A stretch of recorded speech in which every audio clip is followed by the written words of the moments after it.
Supreme court का एक judgement है S Govind Menon versus the union of India and another 1967 all India reporter page 1274। इस case में Kerala high court में पिटीशन फाइल किया था मेनन ने।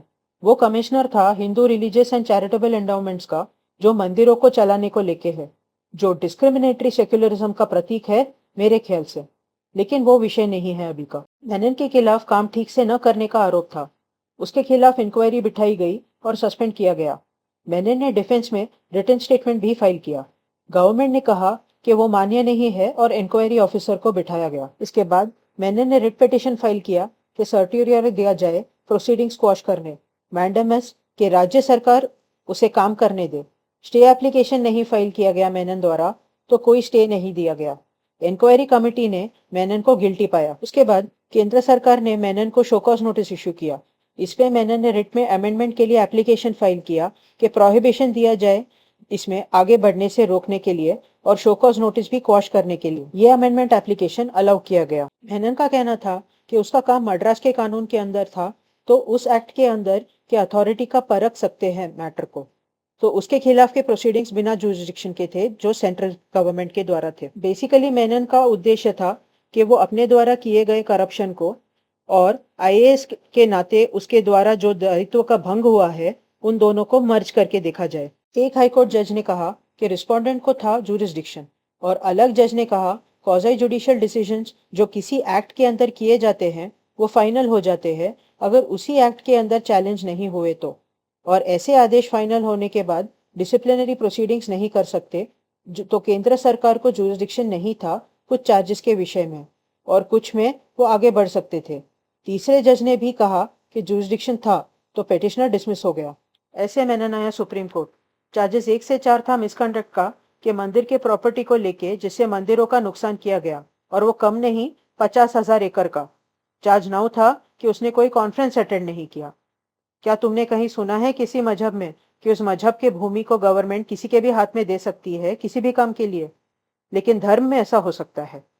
एक आईएएस जो शायद नास्तिक भी हो, उसको क्या काम है धर्म पे अधिकार जताने का? लेकिन मजहबों को खुद गवर्नमेंट जाके प्रॉपर्टी हाथ में देके आएगी। कोर्ट ने कहा कि प्रोहिबिशन सुपरवाइजरी है, नीचे के कोर्ट और ट्रिब्यूनल पे अपने जुरिस्डिक्शन के बाहर जाके काम करने से रोकने के लिए।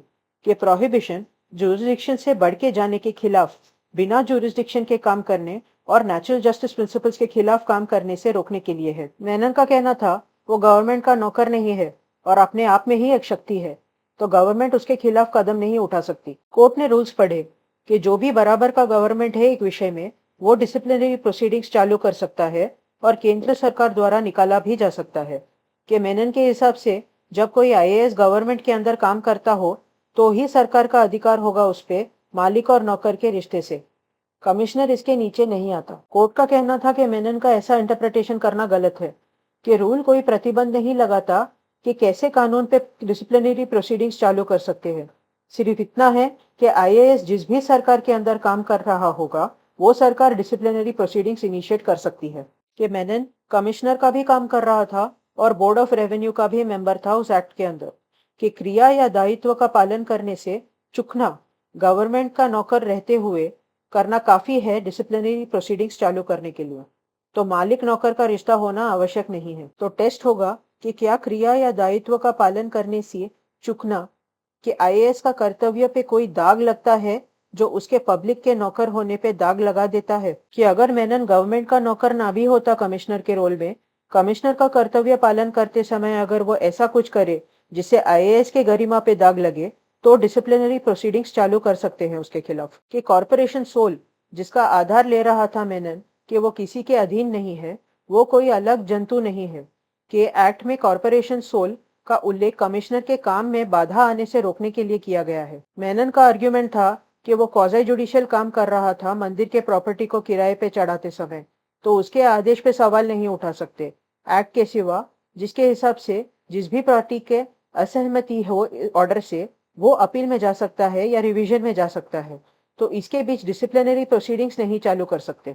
आरोप पत्र में था कि मेनन के बिना पद्धत फॉलो किए ही प्रॉपर्टी को किराए पे चढ़ाने का चाहा।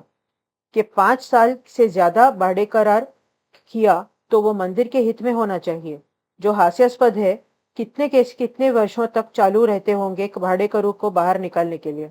और भी कई पद्धति के विषय बताए गए जो एक्ट और रूल्स के अंदर पालने चाहिए। सरकार का कहना था कोर्ट में कि मेनन कोई क्वाज़ी जुडिशियल कर्तव्य नहीं पाल रहा था। कोर्ट ने कहा कि अगर वो क्वाज़ी जुडिशियल फंक्शन पाल भी रहा हो तो भी डिसिप्लिनरी प्रोसीडिंग्स चालू कर सकते हैं अगर दिखाया जाए कि आईएएस ने बेपरवाह और गैर जिम्मेदार काम किया है अपने कर्तव्य के पालन करते समय। ये सही है कि कमिश्नर के ऑर्डर को अपील या रिवीजन में चैलेंज कर सकते हैं, लेकिन अब का विषय वो नहीं है। अब का विषय था मेनन के खिलाफ कि उसने एक्ट और रूल्स को अनदेखा किया और उसके विपरीत जाके आगे बढ़ के कमिश्नर के कर्तव्य का पालन नहीं किया, कि उसने अपने शक्ति का गैरवर्तन किया है। इसीलिए गवर्नमेंट उसके खिलाफ आगे बढ़ रही है। तो जब सबूत है कि आईएएस ने अपने कर्तव्य का पालन नहीं किया है या गैर जिम्मेदार होकर काम किया है, या जो उसके कर्तव्य पालन की स्थापित की गई पद्धति है उसके खिलाफ जाके वो बेईमानी करे, तो गवर्नमेंट उसके खिलाफ आगे बढ़ सकती है डिसिप्लिनरी प्रोसीडिंग्स में। फिर सरकार ने कहा कि सारे भाड़े करार पब्लिक ऑक्शन के बाद करने थे, लेकिन मेनन ने मनमानी की है। इस पे मेनन ने कहा कि बहुत घाई है भाड़े करार करने की। किसको घाई था वो पता नहीं। कोर्ट को यह मान्य नहीं था मेनन का कहना कि लीज के प्रपोजल्स ट्रस्टी द्वारा आने चाहिए, कमिश्नर खुद से नहीं प्रपोज कर सकता। अगर ऐसा हुआ तो कमिश्नर अपने ही द्वारा किए गए प्रपोजल को ही परखेगा। कोर्ट ने कहा कि बाकी के कुछ चार्जेस पे मेनन ने कुछ साबित नहीं किया कि वो कैसे जुरिस्डिक्शन के खिलाफ थे सरकार के। आखिर में कोर्ट ने कहा कि प्रोहिबिशन के लिए कोई केस नहीं बनाया मेनन ने। तो ऐसे कोर्ट ने एक तरह से साफ कर दिया कि एक आईएएस की गरिमा का प्रश्न जिसके भंग होने पे डिसिप्लिनरी प्रोसीडिंग्स कर सकते हैं। इससे यह भी पता चलता है कि हाईकोर्ट में 226 में रिट मांगा जो सुपरवाइजर जैसे मैटर परखता है, अपील कोर्ट जैसे नहीं। और इससे जो सुप्रीम कोर्ट में दुखी पार्टी जाता है वो अपील में जाता है, तो सुप्रीम कोर्ट सब कुछ खोल के परख सकता है।